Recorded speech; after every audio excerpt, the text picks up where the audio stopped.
My name is Daniel Georgiev. I'm an associate professor at the University of West Bohemia. I'm also a senior researcher at the Center for Excellence, NTIS, where I work in the area of biocybernetics. The 21st century is going to see a melding of technical disciplines with life sciences. In broad, this is the area that our team is working in.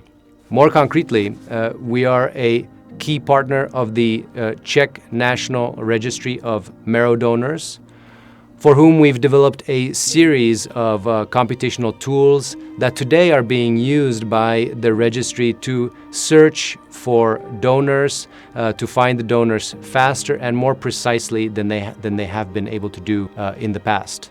What makes our workplace unique, however, is that we work both at the theoretical level, or I should say the computational technical level, as well as at the experimental level. So in our biotechnological laboratories, we've developed devices, diagnostic devices. For instance, we've developed lab-on-chip devices that can be used to screen the effectivity of drugs directly on patients' cells, and hence to better guide the therapy.